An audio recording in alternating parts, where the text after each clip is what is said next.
আমরা আমরা অসম্ভব তাদের পাশে আছি, আমার সরকার তাদের পাশে আছে। আমরা তো সেইভাবে নিজের পাশে দাঁড়িয়ে কিছু আলাদা করে করতে পারবো না, এটা সরকারকেই করতে হবে। সে দায়িত্ব তো মমতা বন্দ্যোপাধ্যায় নিয়েছে। মুখের ভেতরটা মানে খুব কষ্ট দিচ্ছে।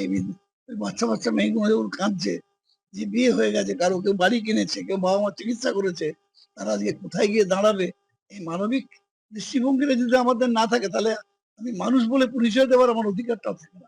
Damro's clearance sale is here with up to 50% off on selected products. Don't miss out. Visit your nearest Damro showroom now.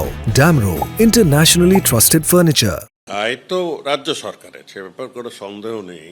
OMR sheet যদি নষ্ট, ওরা সব নষ্ট করে দিল। ওএমআর শিট রাখা উচিত ছিল।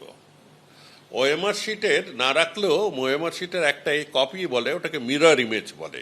মিরর ইমেজ রাখা যায় অনেক অল্প স্পেসে। ওএমআর রাখতে গেলে একটা জায়গা বেশি লাগে কম্পিউটারে, সেটা রাখার বাধ্যকতা ছিল, সেইগুলোও নষ্ট করে দিল রাজ্য সরকার। এবং তার এসএসসি আর তার শিক্ষা পরিষদ সকলকে বলা হয়েছিল যে আপনারা ভাগ করে দিন, আপনারা ভাগ করে দিন।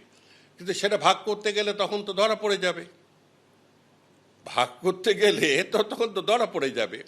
কিন্তু ভাগ করা উচিত ছিল, উচিত ছিল। মোহভঙ্গ এই জন্যেই যে, আর তারপরে দেখলাম যে যে মোদিকে আমি বারবার স্বৈরাচারী বলি, কিন্তু স্বৈরাচারের চিহ্ন তো এখনও দেখা যায়। হ্যাঁ, রাজ্যে যারা যোগ্য ক্যান্ডিডেট, যারা ভালো মেধাবী ছাত্র ছাত্রী, যারা পরীক্ষায় পাশ করে জিতেছে, পেয়েছে, মানে তারা তারা সফল হয়েছে, তাদেরকে, তারা চাকরি পেয়েছে, তারা পোস্টিং পেয়েছে, বিয়ে করেছে, বাচ্চা হয়েছে, মা বাবাকে দেখতে হচ্ছে, তাদের কেন এই অভিশাপ? কিসের জন্য? ওই যারা চোরগুলো এসে পয়সা দিয়েছিল, আর যারা পয়সা দিয়েছিল সকলকে আমি চোর বলবো না, কেন অনেককে বাধ্য করেছে। মমতা বন্দ্যোপাধ্যায় যদি না জানতেন, তবে বলা হবে যে শাসক হিসেবে একটা দুর্বলতার পরিচয় দেখালেন। আর মমতা ব্যানার্জি জেনে যদি এটা ছেড়ে থাকেন, তবে কিন্তু ঠিক কাজে করেননি। অতএব নাক নেই জেনেও হলেও ওনার একটা দায়িত্ব থেকে গেল। এখন উনি বলছেন যে ইনডোর স্টেডিয়ামে আসো, আমরা কথা বলি। আমি তো চিন্তা করছি প্রশাসক কি কথা বলবে, আমি তো বুঝতে পারছি না। যে পরীক্ষা এমন একটা জিনিস, যেখানে এক সময় যে পাশ করছে তাকে যদি পরের দিন বা পরের সপ্তাহে আবার ওই পরীক্ষায় বসতে বলা হয়, সে পাশ নাও করতে পারে। আমি হেসে বলতাম যে আমি এক চান্স আইএস পেয়েছি, পরের বার যদি বসতে বলতো আমি বোধহয় আন্দামান পুলিশ সার্ভিসও পেতাম না। হ্যাঁ, বলা যায় না কিছু।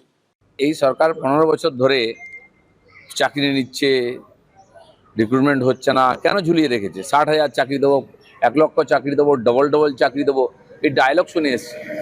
কতজনের অ্যাপয়েন্টমেন্ট হচ্ছে? আগেরগুলো বলছে ও তো সিপিএম আমল হয়েছে, আমরা করবো না। তাহলে আপনারা কি করবেন? আর যেটা করেছেন পুরো উল্টো করেছেন, দুর্নীতি করে ছেলে মেয়েদের ভবিষ্যৎ নষ্ট করেছেন, শিক্ষা বিভাগের ভবিষ্যৎ নষ্ট করেছেন। এর দায় নিতে হবে।